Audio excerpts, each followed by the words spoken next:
बिस्मिल्लाहिर्रहमानिर्रहीम। अस्सलाम वालेकुम नाजरीन, मैं हूं आपका मेज़बान ज़ैन आबिद बरलास और आप देख रहे हैं प्रोग्राम बज़्म फ़िक्र इकबाल। नाज़रीन कराम, गुज़िश्ता प्रोग्राम में डॉक्टर साहब ने बड़े ही तफसीलन इल्लामा इकबाल के ज़माने के समाजी अदबी लिहाज पर हमें रोशनी डाली थी। आज हम डॉक्टर साहब से दरख्वास्त करेंगे कि वो हमें इस बारे में बताएँ कि इल्लामा इकबाल ने अपने ज़माने में जो उनको हालात मिले उसमें अफ़कार व ख़यालात, शायरी और अमली सियासत के ज़रिए मुसलमानों की रहनुमाई का शानदार फ़रीज़ा कैसे अदा किया। इस मुतल्लिक़ बहुत से सवालात हैं जिनका जवाब डॉक्टर साहब से जानेंगे। आइए चलते हैं और डॉक्टर साहब से गुफ्तगू का सिलसिला शुरू करते हैं। मेरे साथ मौजूद हैं हमेशा की तरह पाकिस्तान की जानी पहचानी शख्सियत जनाब डॉक्टर कमर इकबाल साहब, माहिर इकबालियात। आइए चलते हैं। अस्सलाम वालेकुम डॉक्टर साहब। वालेकुम। जी डॉक्टर साहब, सबसे पहले मैं ये आपसे पूछना चाहूँगा कि इल्लामा इकबाल के ज़माने में उन्हें जो मजहबी हालात मिले, किस तरह मुसलमानों की उन्होंने उस हालात में रहनुमाई की और वो किस हद तक इसमें कामयाब हो सके? बहुत अच्छा सवाल किया आपने आगाज़ में ही। जैसा कि नाजरीन को याद होगा कि पिछले प्रोग्राम में मैंने तफसील से रोशनी डाली थी सियासी, समाजी, माशी और अखलाकी और मजहबी हालात पर कि इकबाल ने जिस ज़माने में आँख खोली है उस वक्त मजहबी हालात क्या थे, ये भी मैंने मुख्तसर तौर पर आपको बताया था। और उसके पस मंज़र में हमने बात की थी मुसलमान बादशाहों की, ख़ास तौर पे शहनशाह अकबर जो था उसने दीन इलाही की बुनियाद रखी थी अपने सियासी मकासद को हासिल करने के लिए, और असल इस्लाम जो है उससे हुकूमत की तरफ से इन्हिराफ का सिलसिला उस दौर से शुरू हो गया था। बाद में अच्छे बादशाह भी आए जो दीन के नाम लेवा थे और बड़ी खिदमत भी उन्होंने अंजाम दी। सूफिया का सिलसिला भी साथ साथ चलता रहा, लेकिन अवामी सतह पर बिगाड़ ख़ासी हद तक पैदा हो चुका था। एक तो बादशाहों की और नवाबों की अय्याशियों की वजह से ऐसा माहौल पैदा हो गया था कि दीन की, कुरान की और हदीस की और सुन्नत की कोई ख़ास परवाह नहीं की जाती थी ज़्यादातर लोगों में। गो कि मैंने अभी अर्ज़ किया कि उलमा मौजूद थे, सूफिया मौजूद थे, अच्छे लोग यकीनन हर दौर में मौजूद रहे हैं, लेकिन अवाम का मिजाज जो है वो एक तो बादशाहों की दीन से बेएतनाई की वजह से, ख़ास तौर पर अकबर के दौर से जो तहरीक चल पड़ी थी, और फिर हालात कुछ ऐसे हुए यहाँ के कि वो एक हदीस मुबारक में आता है कि गुर्बत इंसान को कुफ्र के करीब ले जाती है। तो चूँकि यहाँ पे मुसीबत और रंजो गम की कैफियत बहुत ज़्यादा थी, मुसलमानों को बेदरेक कत्ल किया गया, जायदादें छीन ली गई, घरों को आग लगा दी गई, और फिर अंग्रेज़ की यहाँ आमद के बाद जो माशरती हालत हुई है मुसलमानों की, यानी वो पूरी तरह से दब गए थे और रोटी के टुकड़ों को तरसते थे। ऐसे में दीनी हालत उनकी जो है वो कुछ ज़्यादा, बहुत ज़्यादा बेहतर नहीं थी। फिर हुक्मरानों के पास चूँकि ताकत होती है, क़ुव्वत होती है, और उनके साथ मुबल्लिग़ भी बहुत से आए जिन्होंने ईसाइयत की भी तरवीज के लिए तबलीग का काम किया और बहुत से लोगों को ख़रीदने की कोशिश भी की। इल्म जो है वो चूँकि अवाम के पास कम होता है, लिहाजा माशी हालात की वजह से, सियासी हालात की वजह से और बादशाहों ने जो हालात पैदा कर दिए थे उनकी वजह से दीन से लोग दूर हो रहे थे, और मगरिब के दीन के हवाले से, मज़हब के हवाले से, वजूद बारी ताला के हवाले से जो ख़यालात हैं, जो तासुरात हैं, जो नज़रियात हैं, वो हमारे नौजवानों में आ रहे थे। लिहाजा इकबाल ने इस पर अफसोस का इजहार किया। सबसे पहले तो एक शेर है उनका बड़ा आसान सा, हम समझते थे कि लाएगी फरागत तालीम, हम समझते थे कि लाएगी फरागत तालीम, क्या ख़बर थी कि चला आएगा इल्हाद भी साथ। इल्हाद जो है वो वजूद बारी ताला के इनकार को कहते हैं, और मगरिब वाले जो हैं, अंग्रेज़ कौम जो यहाँ आई थी, जो हुक्मरान बन गई थी, वो मुल्हिद थे ज़्यादातर, अल्लाह पर, दीन पर, आखिरत पर, फ़रिश्तों पर ईमान नहीं रखते। लिहाजा नौजवान जो यहाँ के कुछ रहनुमाओं के कहने की वजह से बहुत तेज़ी से जदीद उलूम की तरफ, अंग्रेज़ी की तरफ और अंग्रेज़ों की तहज़ीब की तरफ राग़िब हो गए, उन्होंने भी ये नज़रियात अपनाने शुरू कर दिए थे। लिहाजा इकबाल ने ऐसे नाजुक हालात में स्टैंड लिया पूरी तरह से। वो डट गए इस बात पर कि अपनी तहज़ीब को, अपने दीन को, अपने अकायद को नहीं छोड़ना। लिहाजा शद्दो मद के साथ उन्होंने बताया कि कौम मज़हब से है, मज़हब जो नहीं तुम भी नहीं, जज्बे बाहम जो नहीं महफिल अंजुम भी नहीं, और दामने दी हाथ से छूटा तो जमीयत कहाँ, और जमीयत हुई रुखसत तो मिल्लत भी गई। और बूढ़े बलूच की नसीहत अपने बेटे को, ये अरबान हिजाज हिस्सा उर्दू में नज़्म है, उसमें एक बूढ़ा बलूच जो है वो अपने बेटे को नसीहत कर रहा है। ज़ाहिर है कि इकबाल ही की ये बात है, इकबाल की नसीहत है जो वो नौजवानों को कर रहे हैं। और देखिए क्या खूबसूरत अंदाज उन्होंने इख्तियार किया। ये नुमाइंदा शेर 2-3 मैं पेश कर रहा हूँ, चूँकि इतना वक्त नहीं होता, मुख्तलिफ मौज़ूआत पर बात करनी है, तो आखिरी बात मैं करता हूँ कि इकबाल ने यह बताया कि दी हाथ से देकर अगर आज़ाद हो मिल्लत, है ऐसी तजारत में मुसलमान का खसारा। तो इकबाल डट गए और उन्होंने कहा कि दीन पर कोई कंप्रोमाइज़ नहीं है, और अगर हम दीन को छोड़ेंगे, अपनी तहजीब को छोड़ेंगे, अपने तमद्दुन को छोड़ेंगे, तो फिर हमारा नाम तक बाकी नहीं रहेगा। पहली चीज़ दीन है, पहली चीज़ अखलाक है, पहली चीज़ तहजीब है, उसके बाद बाकी चीज़ें आती हैं। तो ये इकबाल का कारनामा है जो उन्होंने अपनी शायरी के ज़रिए, अपनी फ़िक्र के ज़रिए, अपनी सोच के ज़रिए, नसरी अफ़कार के ज़रिए, खुतबात उनके बड़े मशहूर हैं। उनका नाम ही तश्कील जदीद इलाहियात इस्लामिया, यानी मुसलमानों के जो थॉट्स हैं उनकी नए ज़माने के मुताबिक तश्कील करना, यानी आजकल कैसे हम उन्हें अप्लाई कर सकते हैं और किस तरह से वजूद बारी ताला को, दीनी तसव्वुरात को, अकायद को साइंटिफिकली और फ़लसफ़ियाना अंदाज में साबित कर सकते हैं। ये इकबाल का मुसलमानों की तारीख़ में सबसे बड़ा कारनामा है, और अगर वो उस दौर में ये कारनामा अंजाम ना देते तो मेरे ख़्याल के मुताबिक जो चंद कतरे इकबालियात से और इल्म से हमने हासिल किए हैं, उनकी रोशनी में मैं ये बात कह रहा हूँ कि शायद आज बर्रे सग़ीर में और पाकिस्तान के अंदर इस्लाम की हमें वो सूरत ना मिलती जो दिखाई देती है। डॉक्टर साहब, पिछले प्रोग्राम में आपने हमें इकबाल के मुसलमानों के सियासी हालात के बारे में बताया था कि वो नहायत अबतर थे उस ज़माने में। तो ज़ाहिर है वो ग़ुलामी का दौर था, और ग़ुलामी में लोगों की, कौमों की जो है वो तक बदल जाती है। तो मैं ये पूछना चाहूँगा कि इल्लामा इकबाल ने सियासी तौर पर मुसलमानों को संभाला देने के लिए क्या किरदार अदा किया आपने? जी, मैं अर्ज़ करता हूँ। सर सैयद अहमद ख़ान ने इल्लामा इकबाल से बहुत पहले जो है वो दो कौमी नज़रिए की बुनियाद रख दी थी, और उसके बाद फिर बाकी रहनुमा भी इसके हवाले से काम करते रहे। लेकिन मुसलमान चूँकि एक मगलूब कौम थी, और मुसलमान पर अंग्रेज़ ने जुल्म व सितम भी बहुत किए थे। मुसलमान एक बहादुर कौम तो है, लेकिन इस कदर मुजालिम इन पे हुए कि काफ़ी हद तक ये दब गए थे। अंग्रेज़ हिंदुओं के साथ मिल गए थे, और इन दोनों कौमों ने मुसलमानों को बहुत बुरी तरह से दबा लिया था।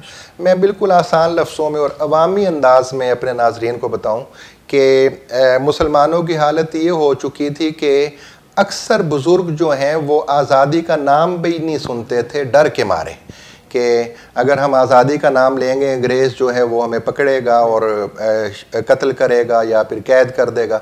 आपको मालूम है कि बड़े बड़े उलमा को, सियासतदानों को अंग्रेज़ ने कैद करके रंगून भेजा, काले पानी भेजा, फांसियों पर लटकाया गया और बेदरेक कत्ल किया गया। लिहाजा डरी हुई कौम थी, और सियासी तौर पे बहुत पीछे थे, क्योंकि सियासत जो है वो तालीम से ताकत पकड़ती है, और तालीम को, जदीद तालीम को मुसलमानों ने काफ़ी हद तक इग्नोर किया था।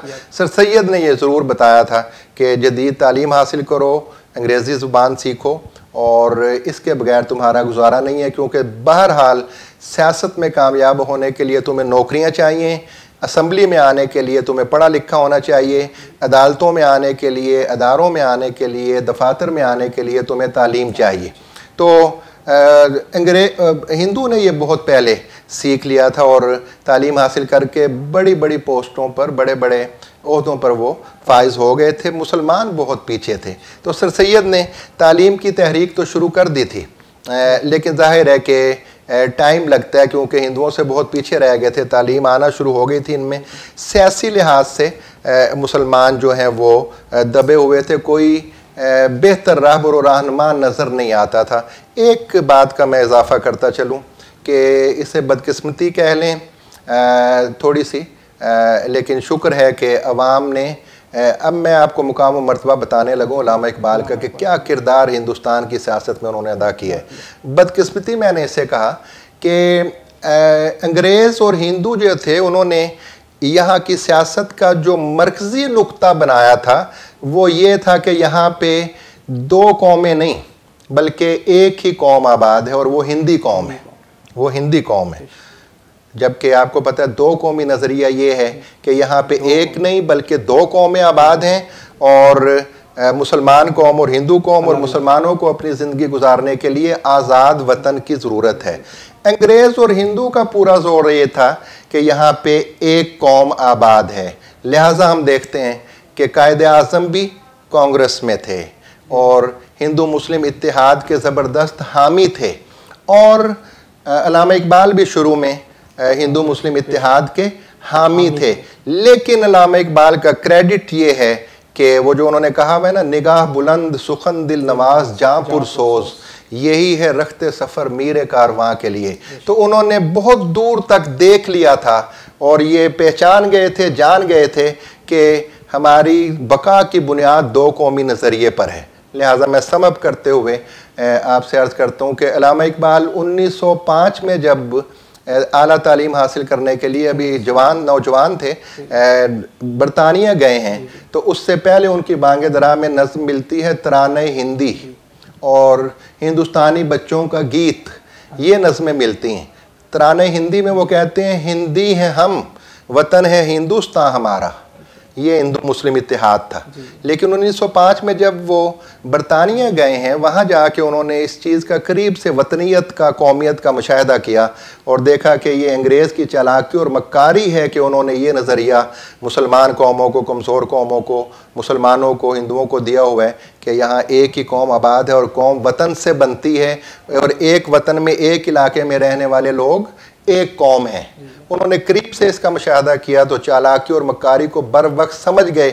लिहाजा 1908 में वापस आने वाला इकबाल जो है वो अब तराने हिंदी नहीं बल्कि तराने मिल्ली लिखता है, जिसका मिसराब ये बन चुका है, मुस्लिम हम वतन है सारा जहां हमारा।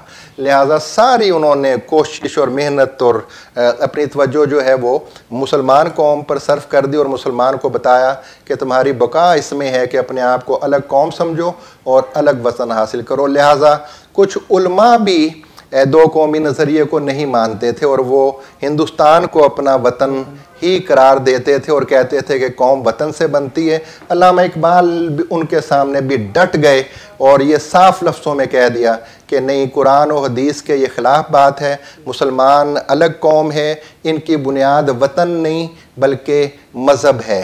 लिहाजा इस बुनियाद पर अल्लामा इकबाल ने कोशिश की।